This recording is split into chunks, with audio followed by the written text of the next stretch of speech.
Hello and welcome to Lewis Nichols Live Stories in association with Shane Solomon. And really excited to bring on our guest today, one half of the UK's most legendary comedy acts, of course, Cannon and Ball, Mr. Tommy Cannon. How are you? I'm good, thank you. So excited. I No, am. thank you. Yeah, I am. And you're in Cornwall as well. Oh, no, I tell you, what a beautiful part of the world. It's gorgeous. Staying in a beautiful hotel, just on, oh, can't wait. Can't wait. Do you know what's so nice? I was saying to you in the car that I've actually seen you in Cornwall performing at the Hall for Cornwall in Truro, which is our kind of biggest theatre. So have you got happy memories performing here? I haven't, and I tell you the only reason why. It's that long ago since we did it. I knew we'd been here. Yeah. But for the life of me, I couldn't think where it were, the name of the place or anything. But I kept saying to Hazel, me and Bob have been here. I know we have. I said, I can't bring it to mind. I said, but it's a good few years back. Yeah, it was. Few years back. So today we're going to go on a bit of a journey, kind of for your career so far, and everything that you've done. And a lot of people would just assume you were on TV and that was it, but there was a lot of work that went into that. So we'll go to that. But growing up for you, what did you want to kind of be? Because was a comedian always the kind of go-to job? Never in a million years.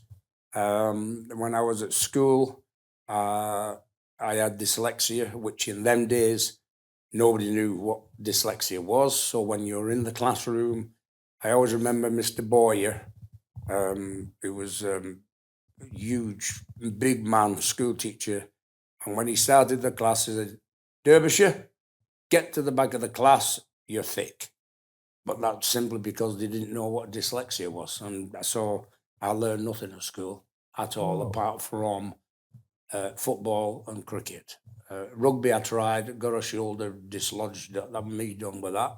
But yeah, all I wanted to do in my life, if I could have been a sportsman of some sort, I would have jumped at the chance. When I was at school, I remember getting all 11 wickets at cricket, getting a cricket bat signed by the England team of that particular time, and I don't know where that bat's gone. Oh, no. It's gone. I don't know where it is. Excuse me. Yeah, so that would have been my life. And then little did you know that comedy was going to be the kind of direction that you went in. And, with Bobby Ball, I believe you met, were you both welders? Is that how you met? Well, Bobby was before me. I had various jobs. I left school at 15, went down the pit, which I lasted 2 weeks. I've never seen men working in grotesque conditions as they were doing. In fact, it frightened me to death. I went down misty fog, like fog and little lights on their head, crawling on the bellies with, I had 2 weeks and that what I had done. And then I had various jobs and everything. And then I went for a job as a welder at a place called Borden Trailers. And I made a mistake because obviously I couldn't weld. But I had a relative that got me the job. I got a relative that got me the job, and I'm stood by the clock waiting to be assigned to a job or whatever. There were 500 men on the shop floor or so, and first person to speak to me is Bob. Walked in, all right, cock. And I looked down at him and I said, yeah, I'm all right, mate. And as he walked away, I always remember thinking, that's a funny little beggar. And it is strange. I think back on the time that I met him and that's a funny little beggar. Why did I think that?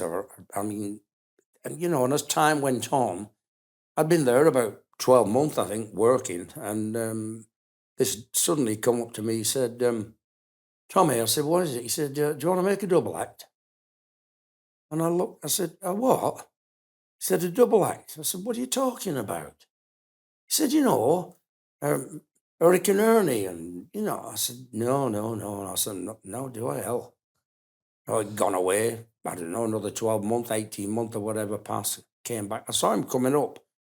And I thought, he's coming again now. He came up. He said, yeah, tell you what, Tommy, he said, why don't I get a piano player? You get a set of drums and I'll sing and we'll do weddings. And I went, what? Weddings? What are you talking about? He said, what I've told you. I got a set of drums. 2 days later, I got the set of drums because I quite fancied myself as doing the drums. And he said, right, he said, we're off. Off we went. The piano player, I don't know, 3 months maybe, left the job, couldn't be away from his family, didn't like travelling and stuff. That left me and Bob. So here's was the double act by accident born, which Bob wanted in the first place. So here I am now and stuck with him. And we did, we were working part-time, full-time welders, part-time doing the sort of singing now we were singing. Oh, no, I'll tell you how I'm singing. I'm on the drums and he's singing. And we're at the Fit and Arms pub. And I'm on the drums and over he's singing Autumn Leaves, one of my favourite songs. And all of a sudden, in the middle of it, I joined in. And he turned around, he knocked the drums over. He said, you told me you couldn't sing, you. I said, well, I didn't think I could. He said, well, let me tell you something. He said, you're not on the drums anymore. You're up front with me. That was the beginning of the double act. When I think back, I think, how the hell did all that happen? Like, never wanted to be in show business, only wanted to be a sportsman of some description. And here I am doing something now that I never dreamed in a million years that I would be doing. And I always knew once we started, I mean, you know, we had, what names? We were called Harper Brothers, Shirelle Brothers, and Bobby and Stevie Rhythm. God blimey, yeah. I mean, yeah, so here I am in show business and it's the rest is history sort of thing. Why do you think, or what was it about you that made him come up and approach you and say, I want to be a double act? Because he must have seen something. No idea. Wow. Even I asked him, I said, what did you see in me? As what, like being part of this like double act that you imagined in your head? And he said, I don't know. He said, something just made me come and ask. That is amazing though, when you look at it and what you've done together, what you've accomplished. Yeah. That he just had a feeling and it worked out. Yeah. It was amazing. It just, even now, I still think back now and again. I might be driving somewhere on my own and going to a gig or whatever, and I think, I can't believe all that happened. Just amazing. I mean, I'd love to find out how all the double acts got together, but I mean, mine was just incredible. And then what direction did you go in? Did you kind of do the comedy clubs? Because I know you guys did a lot of work before the TV success. Yeah, but we sang for the first few years because like when he knocked the drums over and said I was up front with him, we then began to sing together. Yeah, I suppose in the back of my head, I always knew that we would possibly do comedy because he was just this. He got funny bones, Bobby. He was not a comedian. He was a comic. Comedian tells jokes, comics. It's in his bones, in his body, and the things that happened through the years. Just I always knew that it would happen. We'd be doing comedy. Yeah, I mean, and I had no idea.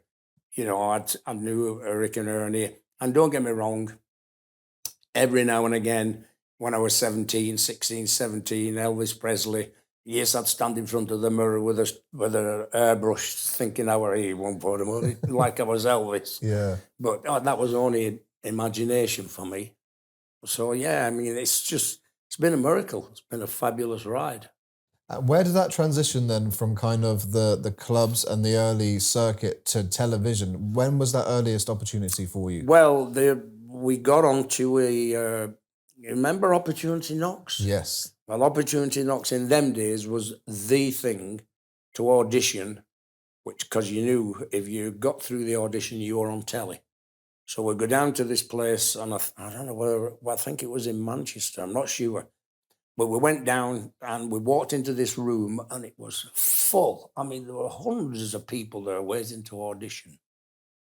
Me and Bob walked in, and there's a guy on stage playing the piano, and Bob said, Christ, he's bad. He's never going to pass the audition. And we're Les Dawson. Really? Yeah. No way. Yeah, it was Les Dawson. And I suppose, I mean, we passed the audition, but the thing was that we waited, 2 years before we got back on, because that many people auditioning. And we go back, and Mr. Green, you have to call him Mr. Green, you couldn't call him Huey, or he came, we went on and started to do comedy. And he came on, he said, stop, boys. What are you doing? So we're doing all right, Mr. Green. He said, no, he said, am I wrong in thinking that last time you were here, 2 years ago, you were singers? I said, yeah. I said, but we started to do comedy. He looked right at us and he said, be it on your own heads. I walked away. We came last. Really? Came last. Why do you think he said that? I think because he didn't want us to change the act. I think he'd seen us singing and he must have thought, oh, they're not bad singers, these lads, or whatever. Okay. And then to go on and do something that 2 years ago was nothing like, or, Yeah. I think he sort of took the ump a little bit about it, but we came last. Well, I know the TV, I mean, this is one... I'm sorry about That's this. I've got a okay. real bad cough. I mean, this is a title of a TV show, The Wheel Tappers and Santa's Social Club. And that was like a good variety show. And that gave you some good exposure as well. Yeah, but the people don't realise that the process of going from singers to comedy, and the reason that happened was we were in a working men's club, and there were me and Bob and the comedian. We go into the chairman's room after the show to get paid. We got £6 and he got 12. And when we were walking out, I said, excuse me, mate. I said, but how come you got £12? I said, and we only got 6. I said, and there's 2 of us. He said, Tom, he said, do a bit of comedy, you get more money. Oh, right, okay. Next gig we do, we try to do comedy, got paid off. £3 we got, you're rubbish, get out, end of story. So, but we carried on with the comedy and tried to do it and build up. And I mean, we did all sorts, but, and we didn't do out and out bad, but there were, because we were learning it, if you like, if you can learn comedy, you've either got the natural ability inside you to be a comedian, or you haven't. I could have never been a comedian. I can tell funny stories, what are true, but I could have never been a comedian. Bobby was this natural, he could walk into the dressing room if I hadn't seen him for a couple of days and walk in, and right away he'd walk in and he'd do something, I'd be laughing, so Yeah. he had it was there for him. I don't know whether he realised that at all, but he certainly was genuinely just naturally funny. Because chemistry is everything in a double act. You have to have that. But that's something you had in abundance, both of you. It worked. You can't really put it into words how, but what you had was special. When you reflect now, do you look back and realise just how close and just how strong that connection was? Yeah, I mean, I don't know. I mean, even before we did any comedy or any singing together, I always liked the lad because he could make me laugh. It was weird. I always remember him coming up to me one night. He said, hey, tonight, he said, I'm at Royton Oddfellows Working Men's Club. I weren't working with him then. Said, hey, coming down, lads are having a pint. I said, yeah, I'll come down. I go down. He sings, he's got a good voice, sings, does all right. And we come off. Never mentioned anything about joining him, being part of the double act or whatever. And I just said, I said, that was really good, Bob. He said, yeah. He said, thanks a lot. That was it. Walked away and 6 months to go by and whatever. And it's so mind-boggling when I think how it happened that I forget how it really did happen. Yeah. It's weird.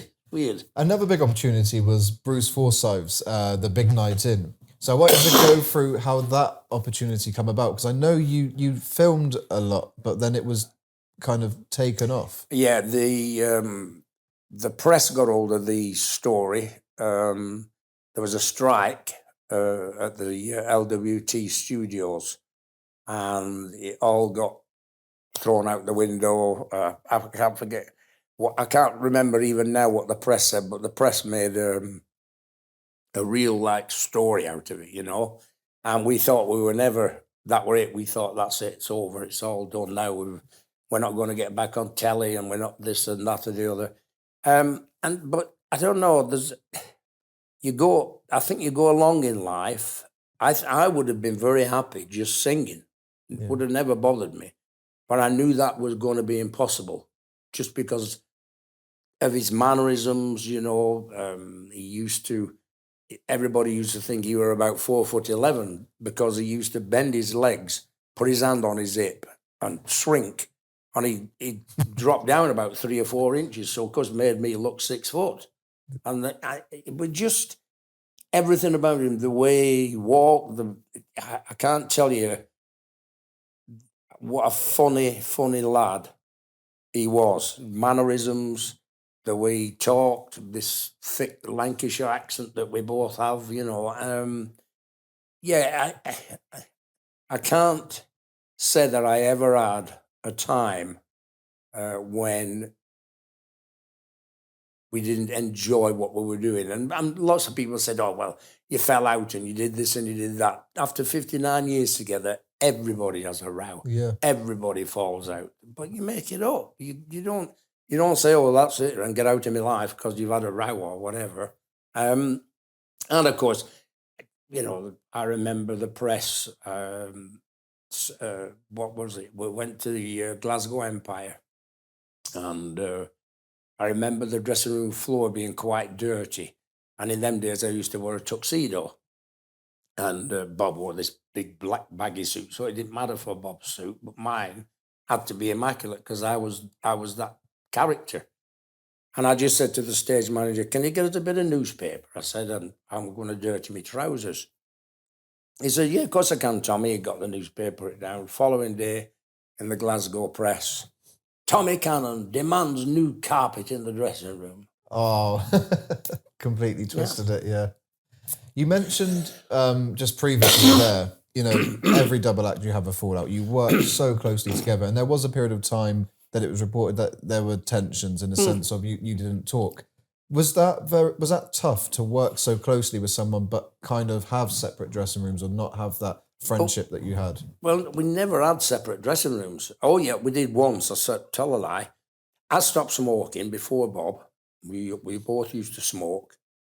And we shared the same dressing room, and he came in this particular night and he's smoking his head off. And I'm thinking, oh, I could do with a cigarette because I'm smelling the smoke. Yeah. So I got up and said, Bob, I'm sorry, mate. I said, that smoking's making me want to start smoking again. I said, and I don't want to do that. So I went into another dressing room. Same thing happened again. Cannon and Ball, fallout. They now don't share the same dressing room in the press. You've wanted to just make a little mistake. Well, it wasn't a mistake. It was genuine. Yeah. But they made it out to be that we'd fallen out and this, that, and the other. We used to have meetings with the press, right, at lunchtime or mid-afternoon somewhere in London, and they would ply us with drinks. Oh, to try and get... Yeah. That's what Shane was doing earlier with the cherry. That's right. Same thing. We got to talk about... We've got to talk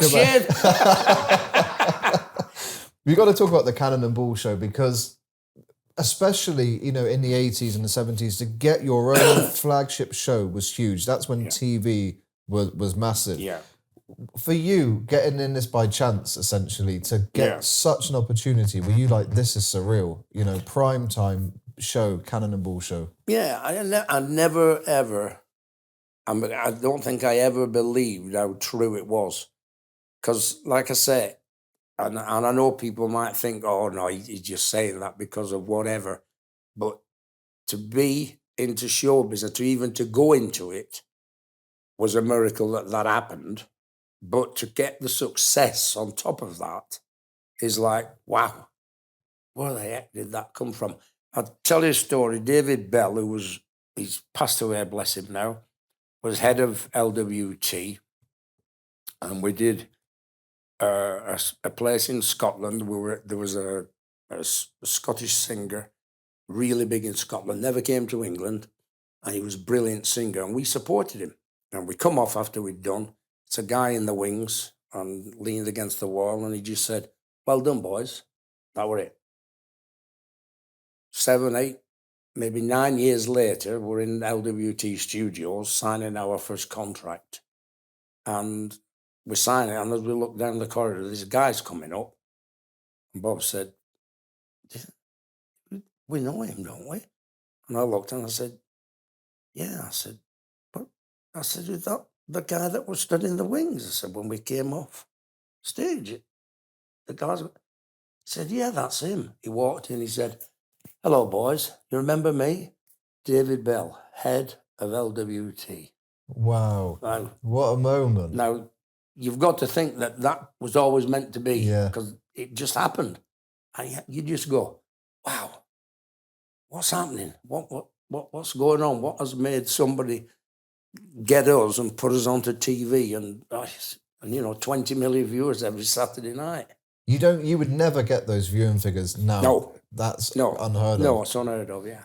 You know, for double acts and even anybody in showbiz, to have success, you can maybe get it 1 or 2, 3 years, but to have it as long as you and Bobby did, why do you think that was? What was it about you two that kept the longevity? To be honest with you, it was just people seemed to love us. I can't explain the love that an audience, you could virtually feel it when the audience was in the theatre or wherever you were working. You could feel this warmth. It's something that you can't put your finger on, but you think, you try to work it out in your own head. You're going, why has this happened? Why has that happened? Why? You don't really know, but it's happened. Yeah. And you look back and you even now I look back and think, how the hell did all that happen? But you do. Honestly, it's something that we've never looked upon like it was some sort of thing that was meant to happen. I know it did, but the general public just took us to the heart. When you look back on the Cannonball show, what's your personal or one of your personal favourite moments from? Because, I mean, it went on for so many years, but so that must be a tough question. Well, yeah, I mean, there's just hundreds of stories. We were talking, weren't we, in the car about that group? What were they called? Status Quo. Status Quo. Now, that was hysterical because we didn't know that the boys hadn't. We know they hadn't been in rehearsals with us, but when they came in on the day, we didn't realise they didn't know the words of what we were doing. So they didn't say anything.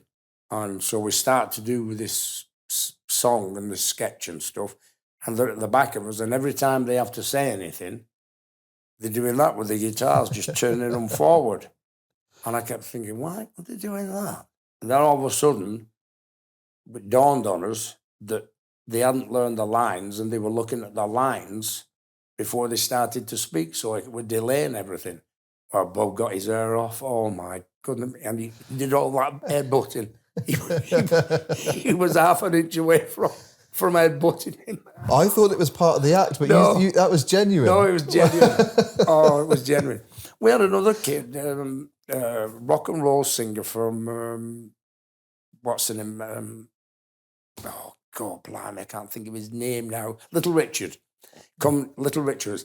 A good golly, Miss Morley. And Bob was a fanatic on him, loved him. So he comes on our show, and we're in the dressing room getting ready, and he's going to sing, good golly, Miss Morley. Oh, can't wait. It's going mad. So I said, oh, yeah, that's great. No. He walked on stage, sat at the piano and sang a ballad. If you'd have seen Bob, he went ape. A ballad? He's singing a ballad. How can he do that? I said, calm down, he'll hear you. What's the matter with you? Oh, I'll never forget it. He was, oh, God, blimey. He just sang a ballad and then walked off. See, when we see that on TV, you think it's part of the act, but it sounds like that was actually Bobby's. Yeah. Oh, yeah. One of my favourites, and we spoke about it this morning, was Old MacDonald Had a Farm. No. I mean, you're really into it. You're doing the dance. Oh, I know. Although I tell you, the things that went wrong in that, and I think purposely Bob did things wrong as well, which of course made me laugh as well. So and of course he knew it, Bob. And I think it must have took us, a good hour and a half to even get that anywhere near right. But it was so funny. Jimmy Tarbuck sketch. They said I were a straight man. I've never laughed as much in my life. But I suppose, I don't really, when I think back at the times that I used to laugh at stuff, sometimes I think, did I do that purposely? But I don't ever remember thinking, oh, I laughed there. Yeah. Or whatever. If I was laughing, it was genuine. Bob would do something. I mean, I remember we used to walk on stage in a blackout. And you'd walk on stage and there were 2 reflector lights on stage that told you where to stop. So I remember Bob walking on. He come from one side, I came from the other, walked on, and sing. And I went, where the hell is he? Somebody had switched the light off on Bob's side, and he fell off the stage, and he was laying on his back on the top of a grand piano. And I went, oh my God, Bob, you all right? He said, yeah, I'm all right. Give us a lift off here. Oh, man. Oh, you must have so many stories behind the scenes. Can't tell you. I remember one clip I was watching. I don't know if it was Jockey Wilson, a darts player. Yeah. You were playing Jockey. him. Yeah. Oh, God, aye. What was that like? Oh, it was brilliant. It was brilliant because he was the darts player of the time, Jockey. And, I mean, it was... I can't... The whole thing was so funny. And when I think back, and I think I've got that sketch somewhere on the DVD. But every time I look at it and think about it, poor Jockey, I don't think he knew where he were half the time with Bob. He just drove him mad. You could see it in his face. Oh, God, aye.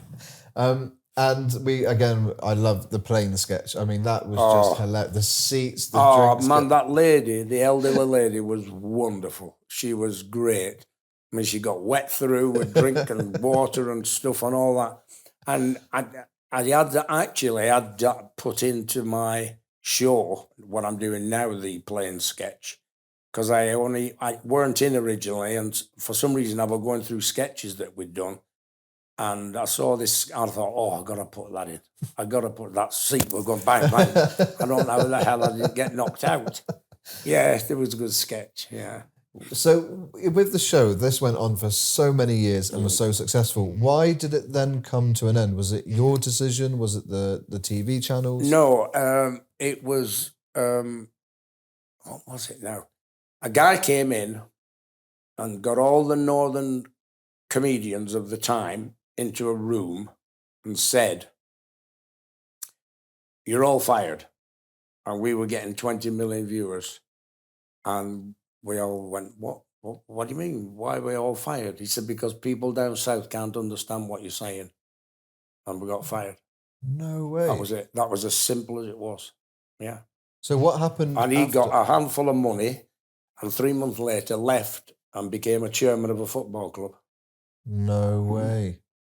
Yeah. That's crazy. So what happened for you both after that? Because like you said, if you're getting 20 million viewers, the popularity's there, Yeah. the love's there. So Yeah. did you go to a different channel? Yeah, we went to BBC wanted us. Management of the time, for some reason, didn't give us BBC, but we went to Yorkshire TV, and we did. I think we made a mistake. We did a quiz show. We couldn't be funny. We couldn't do comedy at all. That Yeah. was nearly impossible for Bob. He was a funny man naturally, so we had to be quite serious in it. I was dyslexic. Anything that looked fancy, what were written down, I couldn't say it because it was the worst thing that we ever did, and that only lasted 2 years, and then that was it. That particular station virtually closed down. Wow. So do you wish that you had pursued the BBC straight Well, after that? yeah, but that was management, not us. Yeah. We didn't get involved in negotiations or anything like that. If you were to look back and I said to you, what was your career highlight so far? What would you say? Oh, there were so many. Well, one of my highlights was because I was on television. I got to play golf with two of the greatest golfers in the world up in Scotland. You're asking me the names now at this moment in time. I can't think of what they were called, but they were big yeah. name golfers. And I played, and I was absolutely shaking on the first tee like that. And you got to imagine these two golfers have won cups and medals and masters and stuff like that. And I hit my golf ball into the car park. Talk about embarrassed, oh my God. Unbelievable.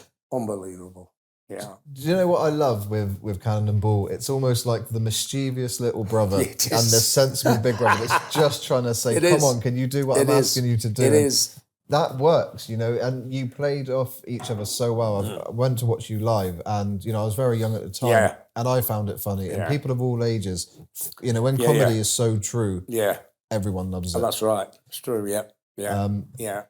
What I want to do with you now is, so I spoke to you obviously about Bobby, and I was lucky enough that I was the last person that interviewed Bobby. Just wanted to talk about when Bobby passed, because for so many years. He was your right-hand man, he really was. So when you found out the news, what went through your mind initially? Well, the thing, Bob had got COPD, bless him, and he always was a little bit worried about it, because he never wanted one of those gas oxygen cylinders on a pulley thing with him, and he didn't want any of that. He said that's what he was absolutely frightened of, and it was. I didn't believe when he passed away. I didn't believe he'd gone. I really didn't believe it, but it was.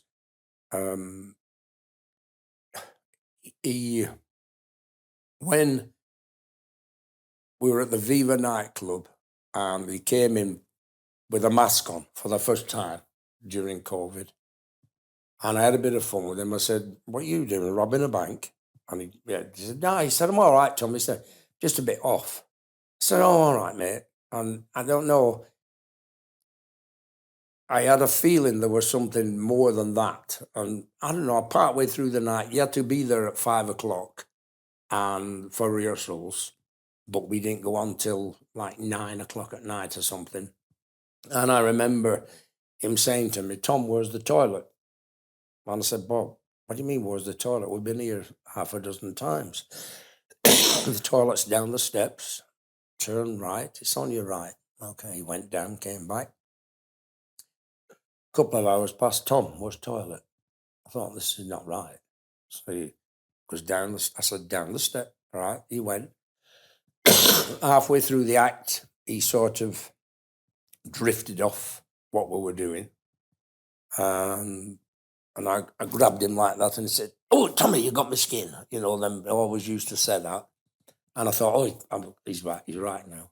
And when we went off, going down the stairs to the underground car park, he's at my side walking down, and suddenly I turned and he's not. I went, what the? And I looked back up and he's 3 or 4 steps back up.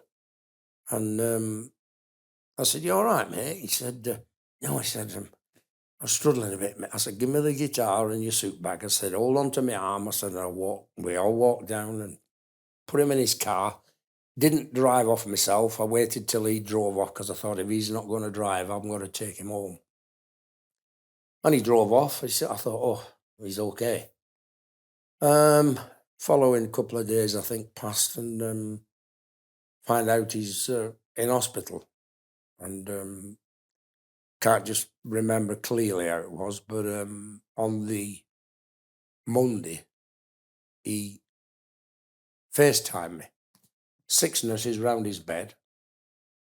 And I said, I thought you weren't well, mate. He said, no, he said, I'm not. I said, I'll get there. He said, I'm not at the best. He said, but all these 6 nurses want to say hello to you, Tommy.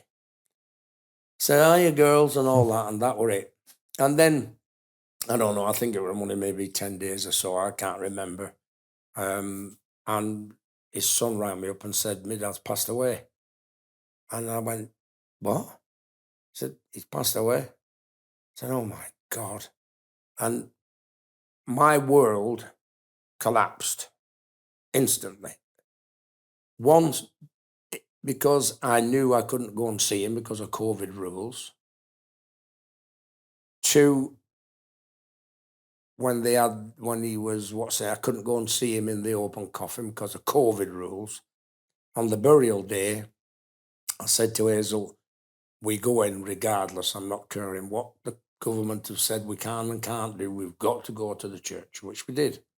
And and suddenly it was weird. We're in the church and there's loads of people there that knew Bobby and me and stuff. And it was the weirdest departure that I've ever been to. It was weird because I suddenly realized in church that I hadn't cried since he passed. And I thought, oh, I can't.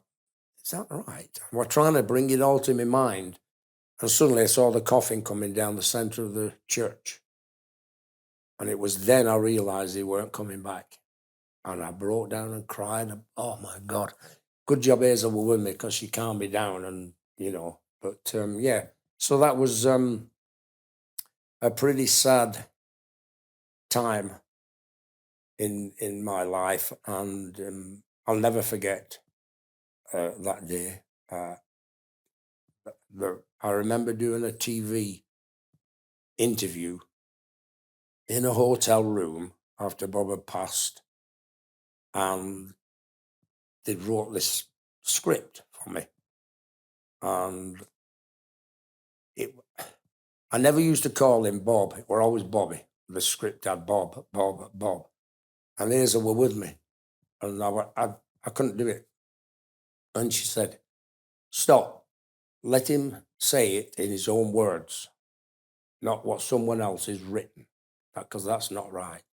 So I did, and I managed it. I don't know how, but I did. And this was done in a hotel room.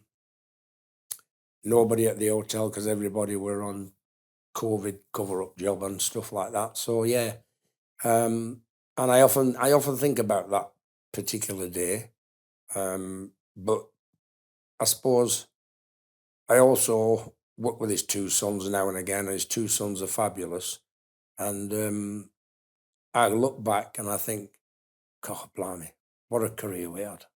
And he's up there now with all his mates, Norman Collier, Frank Carson, they're all up there. And he's having a good time, and he's saying to me, you carry on, Tommy.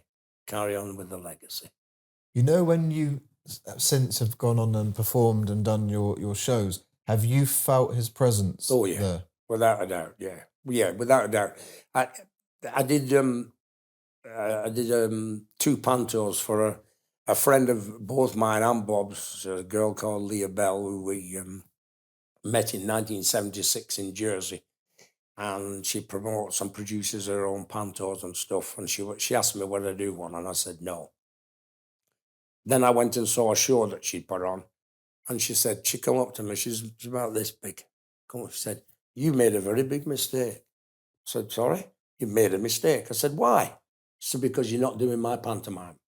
And don't ask me why I said it. I said, "Oh yeah, well, let's rectify the mistake, shall I? Because I'm doing it." She went, "Yeah," and all that. So I did the panto, right? Now, the panto was a room, maybe just a bit wider than this, but on the wall there was a huge mirror. I was nervous as heck. I'd got a script, had nobody to bounce off. Nobody, if I did a wrong line, Bob would rectify it. If he did a wrong line, I could rectify it. So we bounced off one another. And I kept looking for him. And of course, with the mirror there, did me head in. I keep looking, I couldn't get the lines, So Leah, this lass, said to Hazel, "Where's Tom?"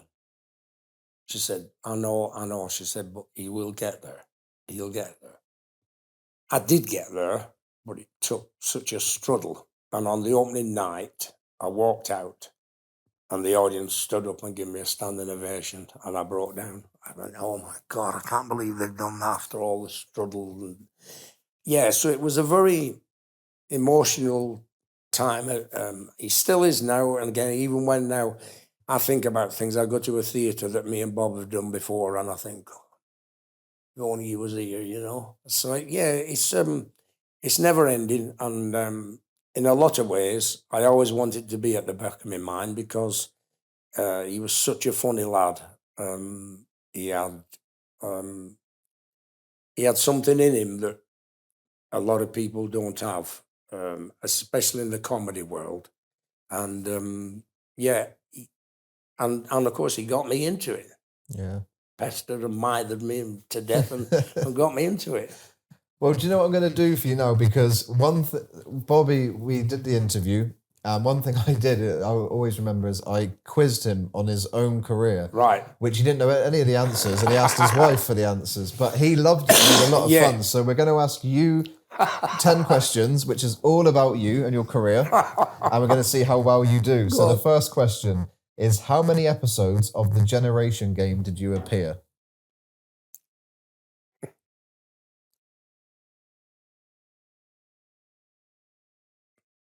2. 6. 6? 6. Oh my God. 6. Wow. You played the character of Paul Piper in which TV show?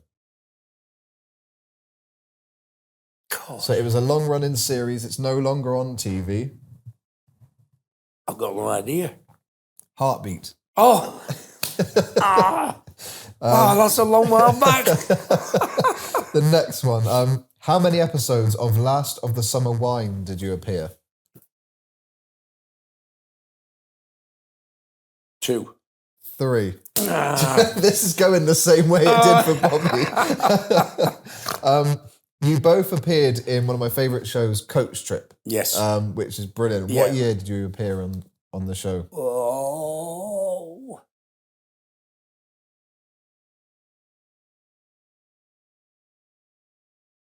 86. Coach Trip. 2012. 2012? Coach Trip wasn't a series then. I've got a good memory. In 2005, you of course appeared in I'm a Celebrity, Get Me Out of Here. Yeah. Can you name as many of your fellow campmates from that series? And we'll see how well you can do. Oh.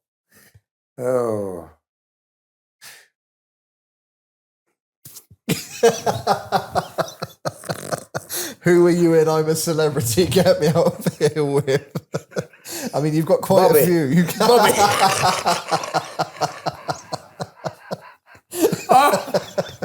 Oh my God. Oh, what? Oh, yeah. Oh, oh, yeah. Oh. Prime Minister's daughter were in it. That's right. She won it. Yeah, Yeah. that's right. Because, yeah, So Carol Thatcher. yes, Yeah. she was. Yeah, Jim- David Dickinson. That's it. Yes. Oh God. So you're right. David Dickinson, Carol Thatcher. Yeah, I can't honestly. Do you want me to give you some of the others? Go on. So you had Jimmy Osmond. Oh yeah, Jimmy. Oh, he was our mate while we were in there, Jimmy. Yeah. Cherie Murphy, who was an actress. Yeah. Sid Owen. Sid. Anthony Costa Oh, from God, Blue. blimey. Jenny Frost. Oh. Ginny Golden, Elaine Lorden, and Kim Davis. Sorry, all you lovely people. I forgot your names. Question number 6. In what year were you the subject of This Is Your Life?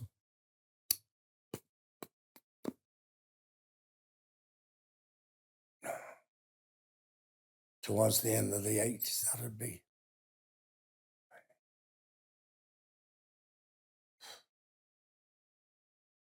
Nineteen 1989. It was 1981. So So what it's it? the early- Blimey. Um, I remember him and Andrews falling on his bum out to the camera. I think you'll get this one. You both starred in a film in 1982 directed by Val Guest. What was the name? Boys in Blue. Yes. We're the there we boys go. in blue. Woo, woo, woo, woo. We're the boys in blue. There we go.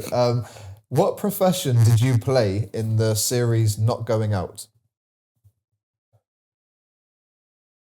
So what was your job in Not Vicar. Yes, there we go. We're on fire now. You starred in 5 episodes. Win, lose, or draw in what year? Win, lose, or draw. I can't even remember that. Win, lose, or draw. 5. 5. What year? Oh, 1983. 1994. And then the final question for you is, what was the name of your character in Emmerdale? I mean, that was quite recent as well. but I know, let me tell you. I don't know what. I'll tell you. Right, so I get 3 scripts for Emmerdale, and I don't know which one's the first one. So I learn one. I put all 3 down and I go, and I learn it, okay? I go down to the studios. All the Emmerdale cast are lovely people. Get down there and feeling quite confident. I've got this now. And she says, the director says, are you ready, Tommy? I said, yeah, I'm ready. She said, okay. Onto the floor I go. And she says, action. And I went, doctor. She said, stop. I said, what's wrong? She said, doctor. She said, that's the 3rd script, not the first one. I said, well, they weren't numbered. She said, yes, they are numbered. I didn't see the numbers on the script, so I picked one. Now, all the cast are there. I'm stood there like a lemon because I've learned the wrong script. She said, you need to go into your dressing room, take your wife, and learn the script that you're supposed to do. Now, I had to go back into the dressing room. I'd never even looked at the script. And I'm in the dressing room going, oh, I can't believe it. I'm banging the table. How am I going to do this? And calm down. I learn the script. And I'm nervous as hell because I think I'm sure to forget this. I've only just, I walk out, do the script perfect, word perfect and everything. And the Emmerdale cast all stood up and gave me a round of applause. So they were waiting for you? Yeah. Oh, my God. I've never, talk about panic. Oh. Well, I mean, you did okay. I mean, do you know his name? No. Derek. Oh, Derek. That's right. I was Derek, yeah. Well, I mean, do you know what? The great thing is you did just as well as Bobby. So, we were obviously talking about I'm a Celebrity, Get Me Out of Here. That show is so different. I mean, it really is. It's challenging. Yeah. What made you both say yes to doing that? Well, first and foremost, I wanted to be Kojak, me. I wanted to put the black marks down my face because I thought we're in the jungle. I mean, I was absolutely, totally beside myself wanting to do it. It was brilliant. And they come to your house, you know. Bob's in one room, I'm in another room, and they say things to you like, "So, Tom, are you frightened of rats?" "I don't know. I've never met any." "Are you frightened of snakes?" No. Why are you asking silly questions? Like, I've never met any of this sort of stuff. Just normal questions. They must have said something to Bob about heights, because he must have said you were frightened of heights or whatever. So you go and you get into the jungle, and what we didn't want them to do was put us in late, which they did. And I said to the producer, "Listen, when we go into the jungle, do not get me out first, hoping that Bob's going to crumble without me." I said, "Because he won't." "Tom," "it's a reality show. There's nothing going to happen." He said, "It's the general public." "Okay, done." Go into the jungle. I come out first. I'm in the hotel. Don't get me wrong. I've got the same money as everybody else. And I'm in a beautiful hotel, beautiful swimming pool in my back garden. Everything's rosy. And I see the producer coming up, and he done a couple of our TV shows. And I said, "John, you said you would not get me out first."